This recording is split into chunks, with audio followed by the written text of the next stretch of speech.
On est aujourd'hui en Sarthe, devant une parcelle de métail, à la mi-février, pour faire le diagnostic de comment est la parcelle en sortie d'hiver, qu'est-ce qu'on retrouve dans la parcelle, les différentes espèces, les vesses, les trèfles, les seigles, comment ils sont développés, et quelles recommandations de fertilisation on peut faire lorsqu'on est dans cette situation.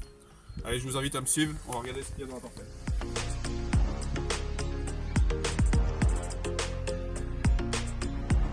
Quand on regarde de vue générale, on est sur une parcelle qui est bien implantée, bien régulière, pas de trous dans la parcelle. Si on regarde plus finement et qu'on s'approche un petit peu, ce qui est très bien, c'est qu'on ne distingue pas les lignes de semis. On a une répartition qui est relativement homogène sur la parcelle. Quelques trous, mais sur le métail, c'est rien de dérangeant. Ça va vraiment être plus envahissant. On va bien garnir le sol. Et si on s'approche un petit peu plus en détail, on va retrouver toutes les composantes de ton métail, à savoir en premier, hop là, le seigle fermier, qui est ici, peut développer un stade assez végétatif, mais qui est bien présent. Limite, il ne faut pas qu'il soit plus développé à l'heure actuelle.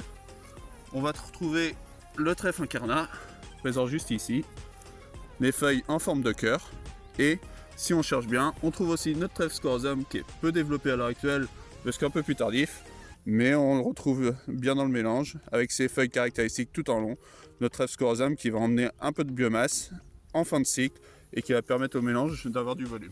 On retrouve également notre vesse velue, qui est bien développée pour la période où on est. On a une veste velue qui a sublimé le mélange en emmenant toute sa valeur hématée, et on va avoir un produit qui va être très riche en hématée avec un rendement qui sera tout à fait convenable.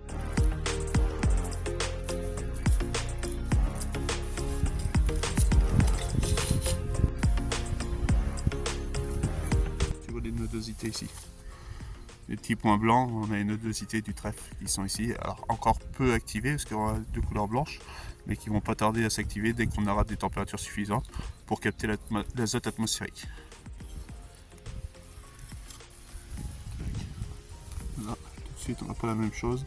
On est sur de la veste avec des nodosités qui sont beaucoup plus développées, beaucoup plus grosses, pas encore actives pour capter l'azote atmosphérique, mais c'est aussi ce qui explique le pouvoir de la veste d'aller chercher plus d'azote et ramener plus d'azote dans le fourrage, c'est qu'on a des nodosités qui sont beaucoup plus grosses. On les voit très distinctement ici, toutes blanches, et d'ici quelques jours avec de la température, on aura quelque chose d'actif.